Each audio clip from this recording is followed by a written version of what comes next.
අපිට ඉස්සරලාම අපි විපතටපත් වෙච්ච මොහොතේදී අපේ ග්‍රාම නිලධාරිතුමිය සහ අපේ නිලධාරි මණ්ඩල අපිට පණිවිඩය දෙනකොට අපිට ඉස්සරලාම බඩු මල්ලක් හරි ලබා දුන්නේ අපේ ගරුතර ස්වාමින් වහන්සේ කියන එක අපි ඔබ තමුන්නාස්ලට මතක් කළ යුතුයි. අපි මේ විපතටපත් වෙනකොට දෙදුරුව ජලාශය ගලනකොට අපි විපතටපත් වෙනකොට ඉස්සරලාම සිංහල ජනතාව යහපතට කොටු වුණා. අපි මෙහා පැත්තේ කොටු වුණා. මේ මුස්ලිම් දේවස්ථානයේ කෑම උයලා අපේ ග්‍රාම නිලධාරිතුමිය අපේ නිලධාරි මහතුරුගේ නායකත්වයේ අපි යහට ඉස්සරලාම දුන්නේ අපේ සහෝදර සිංහල ජනතාව. ඒ වගේම අපි මෙහා පැත්තේ විපතටපත් වුණා. අපිට කිසිම පක්ෂ ආගම් ජාති කුල භේදයෙන් තොරව අපේ ගරුතර ස්වාමින් වහන්සේ අපිට ගොඩක් අපිට සලකනවා. ඒ නිසා අපි මේ විතරක් නෙමෙයි චුට්ටක් ඔබ තමුන්නාසලා පොඩ්ඩක් ඉස්සරහට ගිහලා බලන්න. අපේ විපතටපත් වෙච්ච කුඹුරියාය සම්පූර්ණයෙන්ම මේ මඩත් එක්ක අරගෙන ගිහිල්ලා තියෙනවා. අද කුඹුරක් නෑ අපිට ගොවිතැන් අරගෙන. අද පුංචි අක්කර කාල භාග්‍ය තමයි අපේ ජනතාවට තියෙන කුඹුර.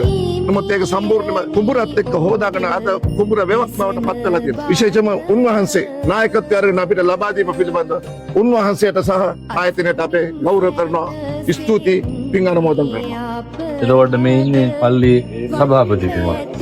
එතකොට අපි මෙහෙනේ කටයුතු කරනකොට අපිට එහෙම ජාතියාගම් ප්‍රශ්නයක් නැහැ. පරිපාලන ග්‍රාම නිලධාරීතුමා ඉන්නවා මම හිතන්නේ 100ක් 150ක් විතර එහා පැත්තේ තැනක ඉන්නවා. පරිසල එහා පැත්තේ ඉන්නව නේද? රස්නායකපුරත් ඉන්නවා. මේක හරි විනිවිද භාවයෙන් වෙනවා. හොඳයි. ඒකයි අර රාජ්‍ය නිලධාරීන් සම්බන්ධ කරගත්තාම සහ මම මේ වෙනකොට කෝටි 2-3ක බඩු බෙදලා තියෙනවා. මොකුත් ගැටලු උනේ නැහැ. සුදුස්සන්ට සුදුසු විදිහටම ලැබෙයි. මම ගොඩක් පින් දෙන ඔය සියලු දෙනාට මේ කටයුත්තට නිකවරටිය තෝරා ගැනීම ගැන